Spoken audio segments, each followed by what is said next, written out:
Hey guys, आज के इस वीडियो में हम डील करेंगे जेनेटिक्स के सुपर 30 क्वेश्चंस से। चलिए स्टार्ट करते हैं क्वेश्चन नंबर 1 से। क्वेश्चन नंबर 1 कह रहा है a dihybrid for qualitative trait is crossed with homozygous recessive. देखो, अगर हम डाई हाइब्रिड की बात करें तो सीधा सा जो अपन को आता है वही ले लेते हैं। येलो राउंड डाई हाइब्रिड हम जानते हैं, तो क्योंकि उसने बोला है कि डाई हाइब्रिड है, उसको अपन को किसके साथ लेना है? होमोजाइगस रेसेसिव के साथ। तो होमोजाइगस रेसेसिव ये है हमारा। आगे वो बोल रहा है हमें फिनोटिपिक रेशियो बताना है। तो फिनोटिपिक रेशियो बताना है। एक तरीके से अगर मैं इसको होमोजाइगस रेसेसिव के साथ क्रॉस कर रही हूँ, so this is a type of test cross. चलिए इनके गैमेट्स बनाते हैं। गैमेट्स बनाने का सबसे सिंपल मेथड होता है फोक लाइन मेथड, जिसमें कैपिटल वाई को इधर रख के दोनों नेक्स्ट कैरेक्टर्स आर आर को लिया जाएगा एंड एक तरफ स्मॉल वाई को रख के दोनों कैरेक्टर्स को इधर रखा जाएगा। एंड हमें जनरली इतनी प्रैक्टिस हो जाती है कि हमें गैमेट्स फटाफट याद हो ही जाते हैं। Capital capital, capital small, small capital and small small. तो ये 4 गैमेट्स यहाँ पे बन गए। इधर एक ही टाइप का गैमेट बनेगा, that is capital Y and R. अगर मैं इसका क्रॉस यहीं के यहीं कर दूं तो मेरे पास इससे क्या आएगा? Capital small, capital small. Next आएगा capital small, small small. Next आएगा small small, capital small and last आएगा स्मॉल स्मॉल, स्मॉल स्मॉल। देखो, ऐसे क्वेश्चंस में ये सेंस बिल्कुल भी नहीं बनता कि मैं इसको 2 बार लेकर 2 बॉक्स बनाऊं, क्योंकि अल्टीमेटली जो रिज़ल्ट आएगा वो मेरे को सिंगल से भी मिल जाएगा। तो अपने एग्ज़ाम में टाइम सेव करने के लिए हमें ऐसे बनाना होता है बॉक्स। अब हमसे वो पूछ रहा है कि क्या रेशो आ रहा है, तो देखो यार, चारों एक एक बार आ रहे हैं, तो मेरा आंसर क्या हो जाएगा? 1 1 1 1। चलिए नेक्स्ट क्वेश्चन डील करते हैं। क्वेश्चन नंबर 2 कह रहा है if in a garden pea plant की बात हो रही है, a cross is made between red flower and white flower plant.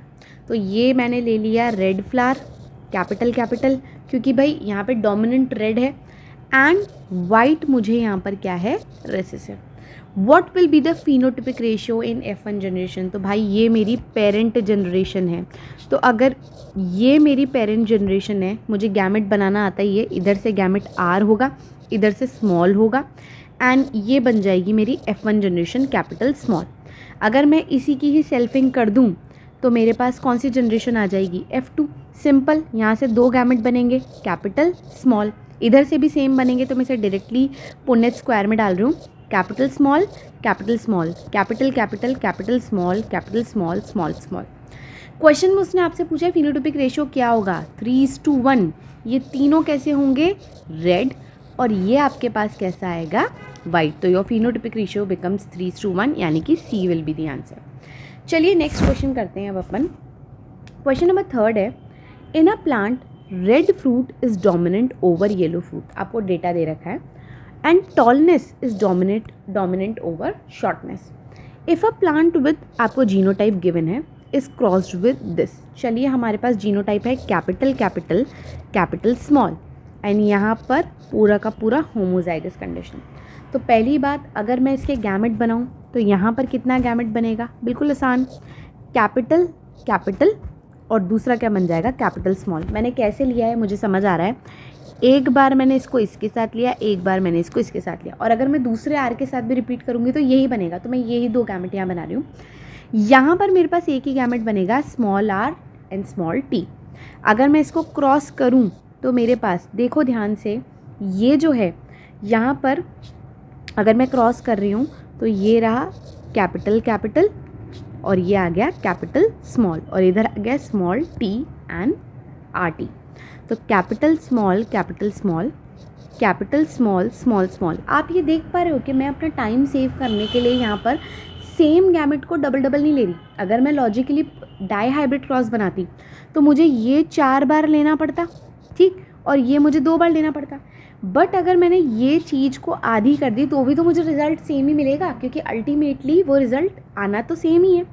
अब अगर मैं रेशियो देखूँ तो यहाँ पर 1:1 आ रहा है। इन शॉर्ट 50% रेशो आ रहा है। तो अपना ऑप्शन ढूंढते हैं, क्या बोल रहा है वो?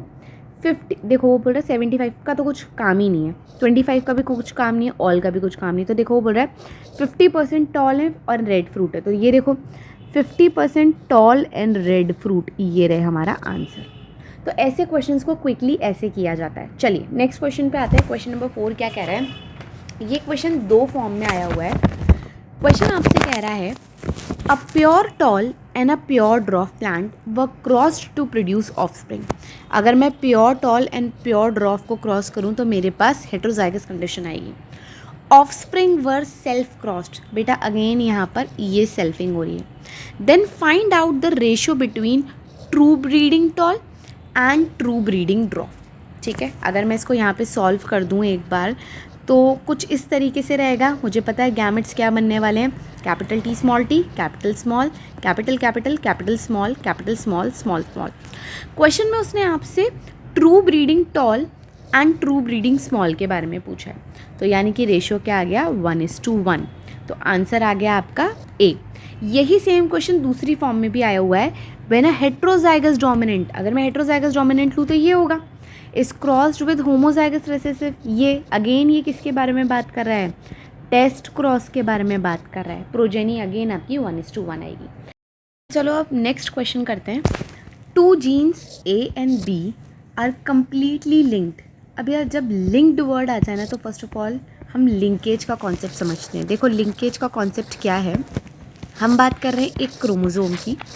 इस क्रोमोज़ोम पे बहुत सारे जीन्स होते हैं, तो ये 2 जीन्स है जो एक दूसरे के बहुत पास हैं, एकदम पास, इनके बीच में डिस्टेंस नहीं है। तो अगर मियोसिस के टाइम पे, वी नो मियोसिस के टाइम पे क्रॉसिंग ओवर नाम का प्रोसेस होता है, तो अगर मियोसिस के टाइम पे लेट्स सपोज क्रॉसिंग ओवर होता भी है तो यार इवन आफ्टर क्रॉसिंग ओवर ये दोनों जीन्स एक दूसरे से सेपरेट ना होकर एक साथ ही चले जाएंगे। ऐसे जीन्स जो होते हैं वो लिंक्ड जीन्स होते हैं। ठीक है, अब ये मेंडल के इंडिपेंडेंट असॉर्टमेंट के कॉन्सेप्ट को फॉलो नहीं करते। ऐसा क्यों, देखो मेंडल के इंडिपेंडेंट असॉर्टमेंट को कॉन्सेप्ट को देखें ना तो ये 2 क्रोमोज़ोम है। लेट्स सपोज ये क्रोमोज़ोम नंबर 1 है, इस पे ये एक जीन है Y। ठीक है, ये एक दूसरा क्रोमोज़ोम है, लेट्स सपोज ये 3rd नंबर का क्रोमोज़ोम है, इस पे ये एक जीन है R। तो बहुत ध्यान से देखो, मैं 2 अलग क्रोमोज़ोम की बात कर रही हूँ, I am not talking about homologous chromosome. 2 अलग क्रोमोज़ोम, 2 अलग जीन, दोनों एक दूसरे से बिल्कुल अलग हैं। तो ये एक दूसरे के साथ जाए नहीं जाए इससे क्या फ़र्क पड़ता है भाई। अगर देखा जाए तो मैं इसका होमोलोगस अगर बताऊँ, ये इसका होमोलोगस है, तो ये चाहे तो इसके साथ भी गैमेट बना सकता है एंड Y चाहे तो इसके साथ भी गैमेट बना सकता है। तो ये कॉन्सेप्ट इंडिपेंडेंट असॉर्टमेंट का जो है वो ये फॉलो नहीं करेंगे, क्योंकि ये तो स्ट्रिक्टली एक दूसरे के साथ ही गैमेट के अंदर जाएंगे। ठीक है, तो एक बार फटाफट देख लेते हैं। लिंक्ड जीन्स सेम क्रोमोसोम पे होते हैं, they move together in a gamete, ये मैंने अभी यहाँ पर आपको बताया, एंड इंडिपेंडेंट असॉर्टमेंट को फॉलो नहीं करते। चलिए अब क्वेश्चन पे आते हैं। In a dihybrid cross involving these 2 genes in the F1 heterozygous is cross. तो पहली बात तो मैं F1 जनरेशन लेकर आऊँ, तो let's start with the parent generation. ये हो गई हमारी पेरेंट जनरेशन और इनकी ये हो गई मेरी F1 जनरेशन। दिखने में अभी तक ये बिल्कुल इंडिपेंडेंट असॉर्टमेंट जैसा ही क्रॉस दिख रहा है। डिफरेंस आएगा यहाँ पर, अगर ये इंडिपेंडेंट असॉर्टमेंट को फॉलो करता तो मेरे पास गैमेट कुछ इस तरीके से होते। गैमेट में ये 2 भी हो सकते थे एंड ये 2 भी हो सकते थे, क्योंकि A चाहे तो B के साथ भी जा सकता था एंड A चाहे तो स्मॉल b के साथ भी जा सकता था। बट हम बात कर रहे हैं यहाँ पे लिंक्ड जीन्स की, तो बच्चों यहाँ पर लिंक्ड जीन में कभी भी ऐसा ना होकर हमेशा गैमेट ये या ये ही बनेगा, क्योंकि ये हमेशा एक दूसरे के साथ ही स्ट्रिक्टली जाएंगे। तो हमारे पास गैमेट्स आ गए। अब वो आपसे क्वेश्चन में बोल रहा है कि हमें इसको होमोजाइगस रिसेसिव पेरेंट के साथ क्रॉस करना है F1 को, यानी कि अगेन हमें क्या करना है, टेस्ट क्रॉस। आ जाओ टेस्ट क्रॉस कर लेते हैं। तो ये हमारे गैमेट हो गए। अगर मैं इसको होमोजाइगस रिसेसिव के साथ कर लूँ तो ये मेरा ये गैमेट आ गया। चलो फटाफट क्रॉस कर लेते हैं। Capital small, capital small, small small, small small, यानी कि मेरे पास रेशियो क्या आया 1:1। तो आंसर ढूंढते हैं अपन, क्या 1:1 है क्या। ओ, इसमें मैं ऑप्शन डालना भूल गई, बट ऑप्शन आंसर होगा 1:1। चलिए नेक्स्ट क्वेश्चन करते हैं। सो क्वेश्चन नंबर 6 क्या कह रहा है, फ्रॉम अ क्रॉस इसका जीनोटाइप ये will be obtained in following ratio. उसने आपको बोल दिया कि भाई इन दोनों का क्रॉस करो। चलो कर लेते हैं। कैपिटल कैपिटल, कैपिटल स्मॉल, किसके साथ करना है, स्मॉल स्मॉल, कैपिटल स्मॉल। तो गैमेट बनाते हैं फटाफट। भाई इसके अंदर क्या गैमेट बनेंगे, एक तो ये गैमेट बनेगा एंड एक ये गैमेट बनेगा, फिक्स है। इधर भी कितने गैमेट बनेंगे आपके पास, एक ये गैमेट बनेगा, एक ये गैमेट बनेगा। चलिए क्रॉस बना लेते हैं अपन। क्रॉस के अंदर इन दोनों को मैं इस साइड रख रही हूँ, small capital small small, capital capital capital small. तो ये क्या आएगा, capital small capital capital, capital A small A capital B small B, capital A small A capital B small B, capital A small B small B. ये हमारे पास आए। अब आप जल्दबाजी ना करके पहले ध्यान से देखो वो आपसे क्या क्या बोल रहा है। जल्दी में हम इसको 1 1 1 1 1 नहीं करना है। ये आपके पास आ रहा है क्या, कैपिटल स्मॉल कैपिटल कैपिटल, जी हाँ, स्क्रीन छोटी कर रही हूँ मैं 1 मिनट के लिए। नेक्स्ट वो बोल रहा है कैपिटल स्मॉल कैपिटल स्मॉल, ये भी आ रहा है। कैपिटल स्मॉल स्मॉल स्मॉल, क्या मेरे पास ऐसा कुछ आ रहा है, जी हाँ ऐसा भी आ रहा है। बट मेरे पास इस पूरे क्रॉस में स्मॉल स्मॉल स्मॉल स्मॉल यानी कि ये नहीं आ रहा। तो भाई मेरा रेशो क्या होगा, 1 1 1 0। So the answer will be D. So अब नेक्स्ट क्वेश्चन क्या कह रहा है, a man having genotype this can produce P number of genetically different sperm. और वुमेन का जीनोटाइप ये दे रखा है, वो बता रहा है कि इतने क्यू नंबर ऑफ एग बना सकते हैं, हमें डिटरमाइन करना है पी एंड क्यू की वैल्यू। तो यार मैन के केस में हमें दे रखा है capital capital capital small capital capital. मुझे इसके स्पर्म नंबर पता करना है, कितने टाइप के गैमेट बनेंगे। तो गैमेट पता करने के लिए हमारे पास हमेशा फॉर्मूला होता है 2 की पावर n, जहाँ पे n होता है कितने हेटेरोजाइगस अपने पास वैरायटी है।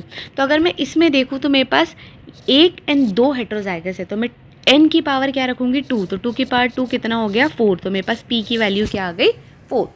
ऑन द अदर हैंड अगर मैं फीमेल का देखूँ तो capital small capital capital capital small and again capital small. तो 2 की पावर n में यहाँ पर n जो है 1 2 3 3 हो गया, तो 2 की पावर 3। अगर मैं 2 की पावर 3 को सॉल्व करूँ तो मेरे पास कितना आ जाएगा 8, यानी कि q की पावर क्या हो गई 8। तो मेरे पास p 4 and q 8, answer will be B, यानी कि इतने स्पर्म एंड इतने ओवा के गैमेट वेराइटी बन सकती है। चलिए नेक्स्ट क्वेश्चन चलते हैं। In Mendel's experiment, how many different kind of seed are produced from a short plant with wrinkled seed? और हमारे को जीनोटाइप दे रखा है। अगर मुझे इस क्वेश्चन में जीनोटाइप दे रखा है वो है स्मॉल स्मॉल स्मॉल स्मॉल, तो भाई मेरे पास झक मार के एक ही गैमेट बन सकता है, वो है स्मॉल स्मॉल। तो आंसर है D1। चलिए नेक्स्ट क्वेश्चन पे चलते हैं। A homozygous sweet pea plant with blue flower and long pollen is crossed with homozygous red round pollen। ठीक है। A resultant F1 hybrid is test cross. तो पहले मैं F1 हाइब्रिड निकाल लेती हूँ। मुझे यहाँ पर ये ब्लू दे रखा है, ये लॉन्ग दे रखा है, इसको मुझे क्रॉस करना है रेड एंड राउंड पॉलन के साथ। तो मेरे पास अगर मैं इसको क्रॉस करूँ तो F1 जनरेशन क्या आएगी यार, इधर से ये आ जाएगा, इधर से ये आ जाएगा कैपिटल स्मॉल, इधर से ये आ जाएगा और इधर से स्मॉल आ जाएगा। तो ये आ गई मेरे पास F1 जनरेशन। अब क्वेश्चन में आगे वो बोल रहा है which of the following genotype does not appear in the progeny. तो मुझे जीनोटाइप निकालने के लिए इसमें उसने बोल रखा है F1 का मुझे टेस्ट क्रॉस करना है। तो टेस्ट क्रॉस अगर मैं करूँ तो इसके साथ होगा वो ये रहा स्मॉल स्मॉल स्मॉल स्मॉल। अब इसके गैमेट्स निकालते हैं। देखो गैमेट निकालने के लिए अगेन या तो अगर मुझे याद है तो बढ़िया, नहीं तो मैं फॉक लाइन मेथड यूज़ कर निकाल सकती हूँ, बट मुझे तो वैसे आते हैं, बट फॉक लाइन से अपन फटाफट निकाल लेते हैं। Capital capital capital small small capital small small, ये बन गए मेरे पास गैमेट। इधर मेरे पास एक ही वेराइटी का गैमेट बन सकता है, वो है स्मॉल r0। तो यहाँ पे मैं इसको रख देती हूँ as it is small r0। मैं इसे अगेन 2 बार नहीं बनाऊंगी ताकि अपना क्रॉस फटाफट कंप्लीट हो। तो अगर मैं क्रॉस करूँगी तो कैपिटल स्मॉल, इधर क्या आएगा कैपिटल स्मॉल स्मॉल स्मॉल, इधर आएगा स्मॉल स्मॉल कैपिटल स्मॉल, इधर क्या आएगा स्मॉल स्मॉल स्मॉल स्मॉल। तो मेरे पास ये वेराइटी आ गई। अब क्वेश्चन में वो आपसे कह रहा है which of the following genotype does not appear in the progeny. इसके अंदर थोड़ा सा मिसप्रिंट ये था कि ये आपका कुछ इस तरीके से है, ठीक है। अब मैं इससे मैच करती हूँ। तो ऑप्शंस के लिए क्वेश्चन को थोड़ा सा नीचे शिफ्ट कर लेते हैं। ऑप्शन ये है कैपिटल स्मॉल स्मॉल r0। अगर मैं इस पूरे में देखूँ तो मुझे ये दिख रहा है कैपिटल स्मॉल स्मॉल ये रहा, बट इसके अंदर अगर मैं ध्यान से देखूँ तो ये आर आर है, यहाँ पे आर ज़ीरो है, तो ये नहीं है। वैसे आंसर आ चुका है बट फिर भी हम बाकी देख लेते हैं। दूसरा वो बोल रहा है आर आर आर ज़ीरो, तो अगर मैं ये देखूँ ये रहा मेरे पास, ये है। फिर ये वाला ऑप्शन है क्या मेरे पास? यस, ये वाला ऑप्शन भी ये रहा, एंड स्मॉल स्मॉल वाला ये वाला ऑप्शन भी ये रहा। तो आंसर मेरा क्या हो जाएगा? ए। अब नेक्स्ट क्वेश्चन पे चलते हैं। 2 pea plants were subjected cross pollination. Of the 183 plants produced in the next generation, 94 तो क्या है? टॉल हैं, 89 जो हैं वो ड्रॉफ हैं। The genotype of the 2 parental plants will be. देखो फर्स्ट ऑफ ऑल हमें ऐसे टाइप के क्वेश्चंस में ये देखना होता है कि अगर मेरे पास टोटल प्लांट्स इसने बताए 183, तो मेरे पास 94 तो क्या दे रखे हैं? टॉल, एंड 89 क्या दे रखे हैं? ड्रॉफ। ठीक है, ओवरऑल अगर मैं देखने की कोशिश करूँ तो मुझे ऐसे देखना पड़ेगा कि अगर मैं 183 को 2 से डिवाइड कर दूँ तो मेरे पास अप्रॉक्सीमेटली 91.5% आएगा, क्योंकि जो मेंडल एग्जैक्टली बोलते हैं ना, वो थोड़ा सा जो है अपन को कभी कभी कुछ क्वेश्चंस में ऊपर नीचे का वैल्यू लेके भी देखना पड़ता है। तो एक तरीके से ये 91.5 है, 91.5 के आसपास ये भी है, 91.5 के आसपास ये भी है, तो मुझे इसको अप्रॉक्सीमेटली 50-50% ही मानना पड़ेगा। तो 50-50% का अगर मैं रेशो मानूँ, उस हिसाब से मैं इसका जीनोटाइप पता करूँ, तो एकदम दिमाग में बिठा लो, जब भी मुझे 50-50% रेशो लाना हो ना, तो एक हेट्रोजाइगस होता है और दूसरा पेरेंट होमोजाइगस होता है। याद है ना, टेस्ट क्रॉस करते करते अब अपन को रट जाना चाहिए। देखो एक बार फटाफट करके भी देखते हैं। Capital small small small small small, तो आपके पास 50% ये वैरायटी आ गई, 50% ये वैरायटी आ गई। एक बार मैं दोबारा रिपीट कर रही हूँ, ऐसे क्वेश्चंस में जहाँ पे वैल्यू हमें दी होती है, हमें अप्रॉक्स लेके काम करना होता है। जैसे मैंने 183 को डिवाइड करके अप्रॉक्स वैल्यू 91.5 निकाली, जिसके नियर बाई ही 94 लाया करता है, जिसके नियर बाई ही 89 लाया करता है। अज्यूमिंग दिस, मैंने इसको 50% लेके आगे का क्वेश्चन किया। So the answer will be C. चलिए नेक्स्ट क्वेश्चन पे चलते हैं। तो क्वेश्चन में दे रखा है, in a garden pea yellow जो है वो डोमिनेंट है किसके ऊपर? ग्रीन के ऊपर। ये तो अपना नॉर्मल डाई हाइब्रिड क्रॉस जैसा ही है। आगे वो बोल रहा है राउंड जो है वो रिंकल्ड के ऊपर डोमिनेंट है। ओके, एक प्लांट जो कि येलो राउंड है उसको क्रॉस किया गया है, यहाँ पर ग्रीन था, ग्रीन एंड रिंकल्ड सीड के साथ नॉर्मल चल रहा है अपना डाई हाइब्रिड क्रॉस, जिसके कारण हमें चारों कैरेक्टर दिख रहे हैं। तो चारों कैरेक्टर अपन को नॉर्मल डाई हाइब्रिड क्रॉस में F2 जनरेशन में बिल्कुल दिखते हैं। Probability of obtaining green round. अब ऐसे क्वेश्चन में देखते से ही फटाफट क्रॉस करना मत शुरू करना, बहुत नॉर्मल डाई हाइब्रिड क्रॉस का क्वेश्चन है। तो अगर तुमने यहाँ से क्रॉस शुरू किया था तो ऑब्वियस ही बात है हमारी फर्स्ट जो जनरेशन है F1 जनरेशन वो येलो राउंड हेट्रोजाइगस ही आएगी। और अगर मैं येलो राउंड हेट्रोजाइगस को क्रॉस करूँगी, F1 सेल्फिंग करेंगे, तो हमारे पास 9:3:3:1 का रेशो आएगा। अपन सबको पता है, जिसमें 9 येलो राउंड है, 3 येलो रिंकल्ड हैं, फिर 3 आपके क्या है? ग्रीन है पर राउंड है, और एक क्या है? ग्रीन है और रिंकल्ड है। तो रेशो मुझे याद है। उसने क्वेश्चन में बहुत आसान सी बात ये पूछी है कि आप मुझे ये बताइए ग्रीन राउंड की प्रोबेबिलिटी क्या है। भाई ये रहा ग्रीन राउंड की प्रोबेबिलिटी, पूरा टोटल कितना हुआ? ये 16 में से कितनी बार हुआ? 3, तो 3/16, तो आंसर है ये। तो ऐसे क्वेश्चन को एकदम से पढ़ते ही क्रॉस बनाने की जगह थोड़ा सा दिमाग लगा के अपन को काम करना है। चलो अब अपन आते हैं 12th क्वेश्चन पे। How many types of gamete can be produced? भाई गैमेट के लिए तो जहाँ क्वेश्चन आए 2 की पावर n, n का मतलब कितना है?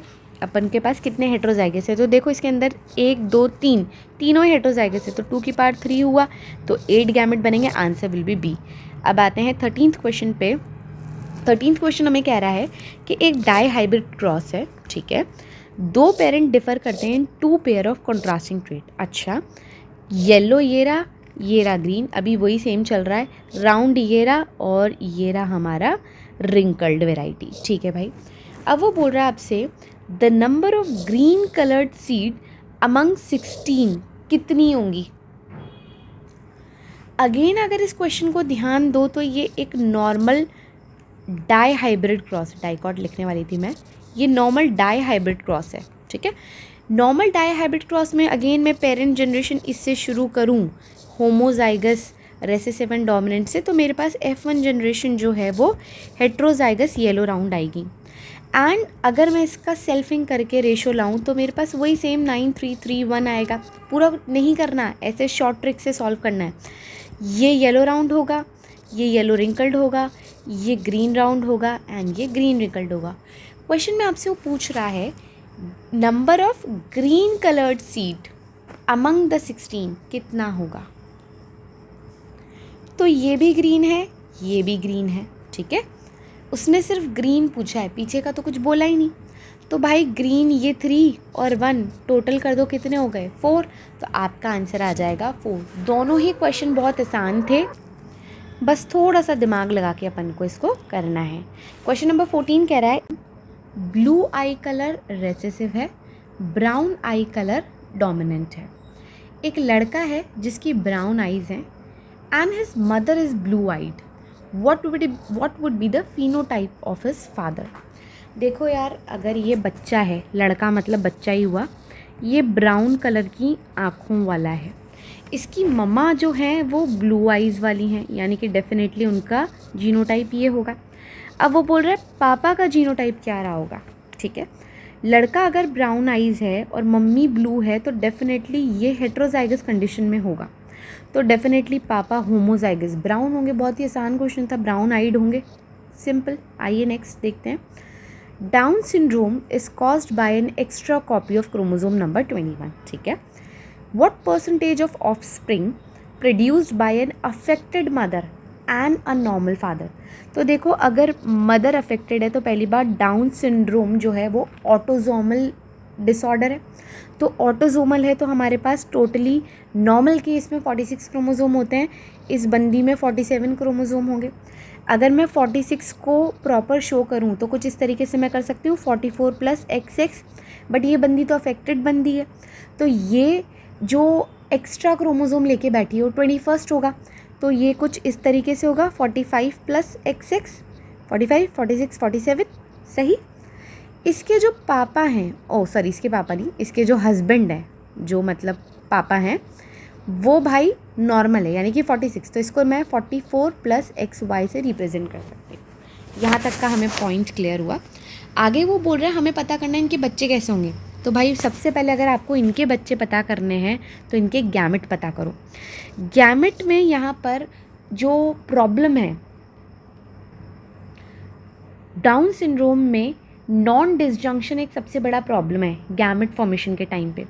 तो एक गैमेट तो आपका, अगर मैं ये कंडीशन लेती हूँ तो 22 + X बनता है, तो एक तो आपका 22 + X ही बना, एक में एक्स्ट्रा क्रोमोसोम चला गया, जो 21st एक एक्स्ट्रा कॉपी है वो इस केस में चली गई, ये तो नॉर्मली है, तो ये एग अफेक्टेड है। इधर फादर तो बिल्कुल नॉर्मल ही गैमेट बनाएंगे एज नॉर्मल। अब मैं अगर इनकी क्रॉसिंग ओवर करूं, क्रॉसिंग तो क्या यार, पुन्नेट स्क्वायर बनाऊं, तो यहाँ पे 22 + X, 23 + X, 22 + X, 22 + Y, करो भाई कितना होगा 44 + XX, 44 + XY, ये दोनों नॉर्मल हैं। इधर क्या आ जाएगा आपका 45 + XX, 45 + XY। In short 50% progeny तो नॉर्मल है, 50% प्रोजेनी अफेक्टेड है। बट बेटा अगर मैं गर्ल्स बॉयज़ के अकॉर्डिंग देखूं तो इसमें 50% गर्ल्स नॉर्मल है, 50% गर्ल्स अफेक्टेड हैं, 50% बॉयज़ नॉर्मल है, 50% बॉयज़ अफेक्टेड हैं। तो मेरा आंसर डिपेंड करता है मुझे ऑप्शन क्या दे रखें। बट इस क्वेश्चन में सीधे सीधे ऑप्शन बिल्कुल नॉर्मल दे रखे हैं, गर्ल्स बॉयज़ का कोई नौटंकी है ही नहीं, तो मैं डायरेक्ट परसेंट पूछ रहा है, तो भाई सीधी बात 50% लोग अफेक्टेड हैं इसके अंदर, देख पा रहे हैं अपन 50% ये रहे अफेक्टेड लोग। ठीक, चलिए नेक्स्ट क्वेश्चन पे चलें। क्वेश्चन 16 क्या कह रहा है, the percentage of heterozygous individual obtained in F2 generation from selfing of parent with genotype this would be. यार अगर मैं इसको करूँ तो मेरे पास, ये तो बहुत ही आसान क्वेश्चन है, ये रहे मेरे पास गैमेट, ये रहा capital capital capital small small small. उसने मुझसे डायरेक्ट पूछा है हेट्रोजाइगस की परसेंटेज कितनी होगी, ये रही हेट्रोजाइगस। अगर पूरा पुन्नेट स्क्वायर 100% है तो 50% मेरे पास हेट्रोजाइगस होंगे। Easy question. अभी क्वेश्चन नंबर 17 क्या कह रहा है, ये एक क्रॉस है, इससे हमें बताना है कि रेशो क्या आना है। बहुत आसान क्वेश्चन है भाई। क्रॉस ये है तो यहाँ पे गैमेट 2 बन रहे हैं, ये और ये, यहाँ पे 2 ही गैमेट बन सकते हैं। इस केस में तो गैमेट भी बेचारा एक ही बनेगा। तो अगर ऐसा केस है तो सिंपली मैं यहीं पे पुन्नेट स्क्वायर बना देती हूँ। ये लो, गैमेट ये रहा, तो capital small capital small small capital. अब जल्दबाजी में 1 by 1 नहीं लगाना। ऑप्शन देखो रेशो क्या आ रहा है, ये और ये 1:1 के रेशो में आ रहा है, तो आपका आंसर क्या हो जाएगा, ए। क्वेश्चन नंबर 18 कह रहा है, ये क्वेश्चन थोड़ा ध्यान से देखना। व्हेन हेट्रोजाइगस रेड फ्लावर को क्रॉस किया वाइट फ्लावर के साथ, तो हेट्रोजाइगस रेड फ्लावर ये रहा, ठीक है, और वाइट फ्लावर ये रहा। भाई हमें सबको याद है रेड जो है वो डोमिनेंट है और वाइट जो है वो रेसेसिव है। तो अगर मैं इसका पुन्नेट स्क्वायर बनाऊं तो इधर से 2 गैमेट आ जाएंगे, इधर से एक ही गैमेट आएगा, ठीक है। तो मैं एक ही कर देती हूँ, इधर की साइड का नहीं करेंगे क्योंकि सेम ही होगा। तो capital small and small small होगा। तो मेरे पास ये रेड आएंगे टोटल और ये कैसे आएंगे, वाइट। तो 50-50% के रेशो में आ रहे हैं। अब इस ऑप्शन में तो मुझे वैल्यूज़ दे रखी हैं, तो मुझे ऐसा ऑप्शन सेलेक्ट करना है जिसमें 50-50% के रेशो में आंसर आ रहा हो। तो देखो 350 तो आंसर हो जाएगा ए। चलो आ जाते हैं क्वेश्चन नंबर 19 पे। क्वेश्चन नंबर 19 क्या कह रहा है, ब्लू फ्लावर को वाइट फ्लावर के साथ क्रॉस किया, gave progeny of blue and white in ratio of 60-40। ऐसा क्वेश्चन आते ही आपका मेंडल का लॉ हिल नहीं रहा है, बस आपने थोड़ा सा अप्रॉक्स वैल्यू लेनी है। अगर मैं 60-40 की बात कर रही हूँ तो मैं मान सकती हूँ कि ये अराउंड 50-50% के ही नियर बाय, भाई मानना पड़ेगा तभी तुमसे क्वेश्चन सॉल्व होगा। What ratio of blue and white is expected if blue flower are self pollinated. तो आपको उसने बोला कि अगर ब्लू फ्लावर को वाइट फ्लावर के साथ क्रॉस करे तो हमारे पास 50-50 रेशो आया। मैंने तुम्हें 50 बार बता दिया, जब जब टेस्ट क्रॉस करते हैं तभी 50-50 आता है, जिसमें जो कंडीशन है वो हेट्रोजाइगस एक पेरेंट होता है और रेसेसिव जो होता है वो हमेशा ये इस तरीके से लिया जाता है टेस्ट क्रॉस। तो अपनी कंडीशन यहाँ तक सही बैठ रही है।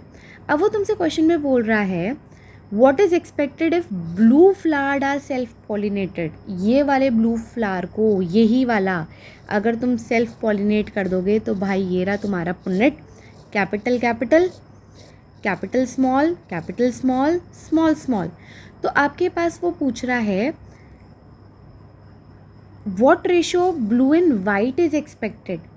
तो मैं रेशो नॉर्मली फिनोटाइप बताऊं तो ब्लू ब्लू ब्लू, यानी कि अप्रॉक्स कितना हो गया 75%, and small I mean to say white 25%। तो रेशो ढूंढते 75-25। अगेन देखो मुझे अप्रॉक्स में खेलना पड़ेगा, ये रहा मेरे पास 75-25 अप्रॉक्स में ए। नंबर 20 क्या कह रहा है, if a colour blind man, भाई कलर ब्लाइंड मैन ये रहा, marries a woman who is normal but carrier. ऐसी बंदी जो कि एक एक्स नॉर्मल लेके चल रही है, इनकी प्रोजेनी कैसी होगी। देखो बहुत ही आसान क्वेश्चन है, फटाफट से अपन ने क्या करना है, गैमेट बना लेने हैं और पुन्नेट स्क्वायर में क्रॉस कर देना है। Affected carrier normal. तो अगर मैं इसको अब समझना किस तरीके से बताना है, इसको गर्ल्स बॉयज़ के अकॉर्डिंग बताऊं तो गर्ल्स में से 50% अफेक्टेड है, 50% कैरियर है। मुझे ये टोटल गर्ल्स मानना पड़ेगा। तो गर्ल्स अगर ये टोटल है तो 100% गर्ल्स के हिसाब से चलेगा, ठीक है। और ये टोटल जो बॉयज़ हैं तो 100% बॉयज़ के अकॉर्डिंग ये होगा। सो ये आपका क्या हो जाएगा 50%। अगर ये टोटल 100% है तो ये 50% होगा और ये 50% होगा। तो 50% अफेक्टेड है, 50% कैरियर है।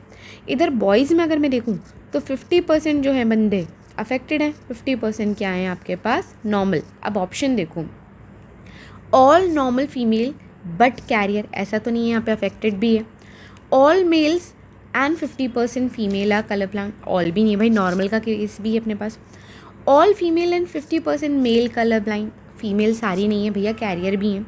50% male 50% female are colour blind, क्योंकि बेटा यहाँ देख सकते हैं ये 50% फीमेल है, ये 50% मेल है जो कलर ब्लाइंड है। ऐसे क्वेश्चंस में प्लीज़ पुनित स्क्वायर 100% लेने की जगह बॉयज़ गर्ल्स में डिवाइड करके अपन आंसर लेंगे। चलो नेक्स्ट क्वेश्चन करते हैं। 21 प्रोबेबिलिटी ऑफ जीनोटाइप, ये कितना होगा F2 जनरेशन में? भाई बहुत ही लल्लू क्वेश्चन है, कुछ नहीं है, मैंने पहले से कर दिया। सेम वही अपना डाई हाइब्रिड क्रॉस है। ये देखो मैंने पेरेंट जनरेशन से शुरू किया, F1 जनरेशन बना ली, F1 जनरेशन की सेल्फिंग करा दी और तुम्हारे सामने ये डिब्बा आ गया 16 वाला। उसने मुझसे पूछा था कि ये कितनी बार आएगा, कैपिटल कैपिटल स्मॉल स्मॉल, ये लो जी, ये मेरे को पूरे डिब्बे में एक बार मिला, तो 1/16 इसका आंसर होगा। ऐसा क्वेश्चन आएगा तो फटाक से ऐसे कर लेना है, हालांकि तुम्हें तो डिब्बा एक बार तो बना के देखना ही पड़ेगा। अब आते हैं क्वेश्चन नंबर 22 पे। How many different type of gamete form हो सकते हैं F1 प्रोजेनी से? तो भाई ये रही तुम्हारे पास पेरेंट प्रोजेनी, इसकी F1 क्या होगी, सीधा ये लो, ये होगी इसकी F1 प्रोजेनी। क्या हो जाएगा, 2 की पावर n, 2 की पावर 3, 1 2 3 तीनों ही हेटेरोजाइगस है, तो 8 गैमेट बनेंगे, आंसर हो जाएगा बी। आ जाओ क्वेश्चन नंबर 23 पे। अ नॉर्मल वुमेन जिसके पापा एल्बिनो थे, वो एक ऐसे बंदे से शादी कर रही है जो खुद एल्बिनो है। भाई एल्बिनो के अंदर बेसिकली ये ऐसा कोई सेक्स लिंक्ड तो है नहीं, है ना। तो पहले आ जाओ आप बंदी पे। बंदी नॉर्मल है पर पिताजी एल्बिनो थे, तो ये कंडीशन होगी बंदी की, ठीक है। ऐसे बंदे से शादी कर रही है जो कि खुद एल्बिनो है, तो ये बेसिकली ऑटोसोमल रेसेसिव दिक्कत होती है एल्बिनो वाली, ठीक है। आपसे वो पूछ रहा है what proportion of normal and albino आपको मिलेंगे। तो भाई वो तो मुझे पुनेट स्क्वायर बना के ही पता चलेगा। लो बन गया, capital small small small small small small. तो मुझे 50%, अगेन आप देखो 50% तो क्या मिल रहे हैं, नॉर्मल, और 50% कैसे मिल रहे हैं, एल्बिनो। तो ऑप्शन ढूंढो, 1:1 के रेशो में दे रखा है, तो ये लो 1 नॉर्मल है 1 एल्बिनो है। 50% में दिया होता तो वैसे कर लेते। आइए क्वेश्चन नंबर 24 क्या कह रहा है, बड़ा सारा क्वेश्चन है। फिनोटिपिक रेशियो ऑब्टेन्ड इन क्वांटिटेटिव इनहेरिटेंस।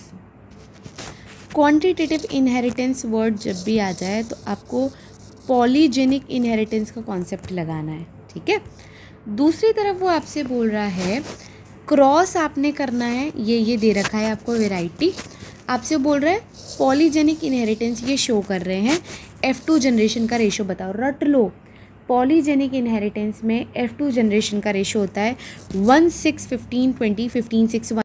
अपने ह्यूमन स्किन आता है, ह्यूमन हाइट आता है, ये पॉलीजेनिक इनहेरिटेंस के एग्जाम्पल हैं, ठीक है। जब ये होमोजाइगस से शुरू होते हैं ना, तो इनका जो F1 जनरेशन होता है ये, इसको अपन म्यूलैटो कंडीशन बोलते हैं, और रेशो आपने याद रखना ही है। चलो आ जाओ क्वेश्चन नंबर 25 पे आते हैं। ये क्वेश्चन आजकल बड़े फेमस क्वेश्चन है। आपको है ना डिस्टेंस दे रखा है और वो आपसे पूछ रहा है अरेंजमेंट बताओ मैपिंग के टाइम पर, है ना, अगर अपन को जीन मैपिंग करनी है उसके अंदर।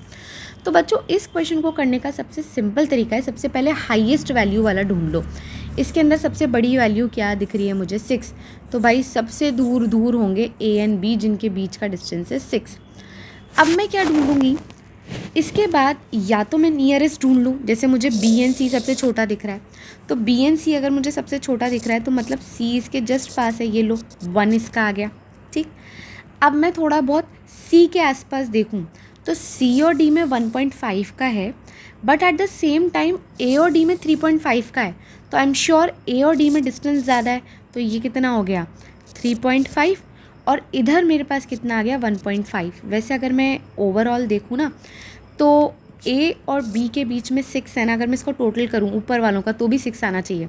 1 2 देखो ये आ गया 3 4 5 और ये रहा 6, है ना।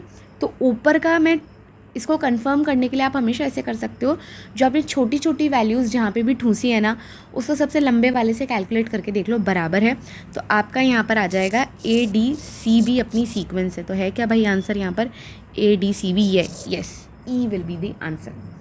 आओ क्वेश्चन नंबर 26 पे चलते हैं। ये बहुत ही मज़ेदार क्वेश्चन है, बहुत ध्यान से सुनना क्योंकि आंसर गलत करने की प्रोबेबिलिटी ज़्यादा होती है। Linkage map of X chromosome fruit fly का है जिसमें 66 यूनिट हैं, with yellow body gene at one end and bobbed hair. In short तुम्हें क्या बोल रहा है, क्वेश्चन का मतलब समझो. वो तुम्हें बता रहा है कि लिंकेज में तुम्हारे पास 66 यूनिट आई हैं, मैप यूनिट्स आई हैं, 66 मैप यूनिट है. तुम्हें बताना है रिकॉम्बिनेशन फ्रीक्वेंसी क्या होगी. तो अगर ये एक क्रोमोज़ोम है, उसमें ये यहाँ पर है सपोज़, और ये यहाँ पर है, और इन दोनों के बीच में 66 यूनिट का फासला है, यानी कि इन दोनों के बीच में टोटल 66 का फासला, बीच में इतने जीन्स हैं, ये मैप यूनिट है. तो अब बताओ इनकी रिकॉम्बिनेशन फ्रीक्वेंसी क्या होगी. गलती कहाँ होती है, इसको ध्यान से सुनना. नॉर्मली जब अपन बात कर रहे हैं ना, रिकॉम्बिनेशन फ्रीक्वेंसी जो अपन लिंकेज मैप के लिए यूज़ करते हैं, it is directly proportional to the distance. किसके बीच में, बिटवीन जीन्स. तो बेटा अगर मेरे पास सपोज़ करो दो जीन्स के बीच में डिस्टेंस जो है उसको मैं मैप यूनिट में काउंट करूँ, जैसे यहाँ पे आपको ऑप्शन 66 यूनिट दे रखा है. तो अगर इमेजिन करो ये क्रोमोसोम में ये दो जीन हैं और ये एक दूसरे से सिर्फ एक मैप यूनिट के डिस्टेंस पे हैं, है ना. तो रिकॉम्बिनेशन फ्रीक्वेंसी सिर्फ 1% होगा. तो 1 मैप यूनिट है, तो 1% ही रिकॉम्बिनेशन फ्रीक्वेंसी का मतलब हुआ कि जितना कम आपके जीन के बीच में डिस्टेंस है उतनी कम आपको रिकॉम्बिनेशन फ्रीक्वेंसी, यानी कि इन शॉर्ट आपको पेरेंटल कॉम्बिनेशन मिलने के ज़्यादा चांसेस है. यही तो कहता है भाई लिंकेज, यही तो कह रहा है दो जीन जितना पास पास उतना ही साथ में जाएंगे. साथ में जा रहे हैं यानी कि आपको रिकॉम्बिनेशन फ्रीक्वेंसी कम मिलेगी. बट ऐसा अंधाधुन मत करना. सुनो, ये सिर्फ और सिर्फ छोटी वैल्यूज़ तक के लिए ठीक है. जैसे आपको ऑप्शन में सपोज़ यहाँ पे दे दिया होता 33 यूनिट, तो तुम डायरेक्ट मार्क कर सकते हो कि अगर 33 यूनिट है तो रिकॉम्बिनेशन फ्रीक्वेंसी कितनी होगी 33. 44 है तो 44. बट ऐसा 50% तक ही हो सकता है, क्योंकि आपकी एक्चुअल 50% ही रिकॉम्बिनेशन फ्रीक्वेंसी होती है ना भाई. अपन गैमेट बनाते तो इसी हिसाब से बनाते हैं. तो एक टाइम यानी कि 50% के बाद ये लॉजिक नहीं लगा सकते कि 50% मैप यूनिट है तो 50% ही रिकॉम्बिनेशन फ्रीक्वेंसी होगी. अगर आपका 50% से ज़्यादा तुम्हें क्वेश्चन में मैप यूनिट होना, तो ऑप्शन में सीधा बिना दिमाग लगाए 50% टिक कर देना, क्योंकि 50% से ऊपर भी मैप यूनिट हो तब भी चांसेस रिकॉम्बिनेशन फ्रीक्वेंसी के 50% ही होंगे, या फिर इनफैक्ट कुछ ऑप्शन में आपको लेस देन 50% भी मिल सकता है. तो ये दोनों ऑप्शन आपके सही होंगे. एक बार मैं दोबारा रिपीट कर रही हूँ. आपके दो जीन के बीच का डिस्टेंस आप मैप यूनिट में मार्क कर रहे हो. 1 मैप यूनिट है तो 1% रिकॉम्बिनेशन फ्रीक्वेंसी होगी. ऐसा अपन 50% तक तो बिल्कुल सही मानते हैं.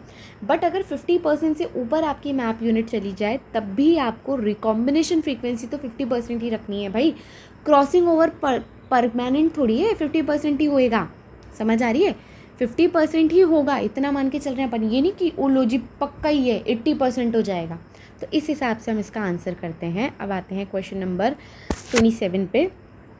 अगेन ये क्वेश्चन में यार अपन को डिस्टेंस बतानी है. बहुत ही आसान क्वेश्चन है. देखो मैंने तुम्हें बोलता सबसे पहले धूर वाला, बी एंड सी यहाँ पे सबसे दूर हैं. कितने हैं 26%. साफ पता चल रहा है ए और बी के बीच में बहुत ही कम डिस्टेंस है. ये रहा 9 और ये रहा 17. तो बहुत ही आसान क्वेश्चन था. B A C D will be the answer. ठीक है, आगे आते हैं क्वेश्चन नंबर 28 पे.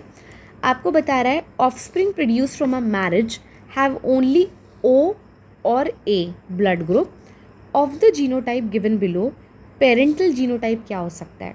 देखो अगर मुझे पेरेंटल जीनोटाइप पता करना है और मुझे ये पता है कि भाई बच्चे या तो ओ हैं या ए हैं, तो पहली बात तो मुझे याद है कि ओ जो होता है वो रिसेसिव होता है, स्मॉल आई. ठीक है. ए जो होता है वो दो कंडीशन में हो सकता है. वो होमोजाइगस कंडीशन में भी हो सकता है एंड हेट्रोजाइगस कंडीशन में भी हो सकता है. बट बेटा अगर वो होमोजाइगस कंडीशन में होगा ना तो वो सारे बच्चे ए ही होंगे, क्योंकि ए डोमिनेंट है. अगर मुझे 50-50 चाहिए ना ए बी और ओ बी, तो ए हेट्रोजाइगस कंडीशन में होना चाहिए.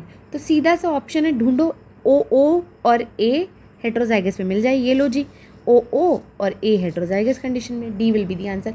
प्लीज़ ऐसे क्वेश्चंस में फटाक से पुनेट स्क्वायर बनाना मत शुरू करना, दिमाग लगा के क्वेश्चन करना. अब क्वेश्चन नंबर 29 कह रहा है अ पर्सन, इसका एक्सीडेंट हो गया है, इसको बहुत ज़्यादा ब्लड लॉस हो गया है. अभी हमारे पास टाइम भी नहीं है कि हम एनालाइज कर सकें इसका ब्लड ग्रुप क्या है. तो हमें फटाफट कौन सा ब्लड ग्रुप दे देना चाहिए. भाई हमें पता है blood group O universal donor है, बट दिक्कत है वो RH पॉजिटिव है या नेगेटिव है. है ना। तो बहुत ही सेफ ऑप्शन रहता है कि हम ओ नेगेटिव ब्लड दें, सो दैट जो पेशेंट है वो चाहे पॉजिटिव हो चाहे नेगेटिव हो, वो उसकी बॉडी उसे एक्सेप्ट कर लेगी। तो आंसर होगा सी। अब हमारा लास्ट क्वेश्चन है, क्वेश्चन नंबर 30। क्वेश्चन क्या बोल रहा है, due to non disjunction of chromosome during spermatogenesis. Spermatogenesis के टाइम पे नॉन डिसजंक्शन हो गया, स्पर्म में कुछ इस तरीके से क्रोमोजोम जा रहे हैं, एक स्पर्म में ये और कुछ स्पर्म में तो भाई सेक्स क्रोमोजोम जाना ही भूल गया। ये दो टाइप के गैमेट बनाया, गैमेट नंबर 1, गैमेट नंबर 2, ऐसे दो स्पर्म बनाए। ये दो स्पर्म जाकर नॉर्मल एग से फ्यूज़ हो रहे हैं, ये भी नॉर्मल एग से फ्यूज़ हुआ, ये भी नॉर्मल एग से फ्यूज़ हुआ।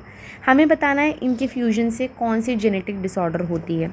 तो भाई अगर 22A प्लस XY जाके 22 प्लस X जो कि एक नॉर्मल एग है उससे फ्यूज़ होगा तो क्या होगा, 22 क्या हो जाएगा आपके पास 44 प्लस XXY यानी कि लाइन फिल्टर सिंड्रोम होगा इस बंदे को।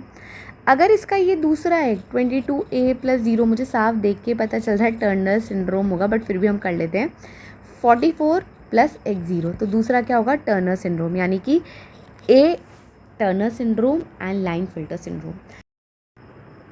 सो आई होप आपको ये क्वेश्चन समझ आए होंगे। क्वेश्चन आसान ही होते हैं, बस हमें थोड़ा सा दिमाग लगाना है, पेशेंस रखना है और क्वेश्चन डेफिनेटली अच्छी तरीके से हो जाएगा। So thank you for watching this video and bye.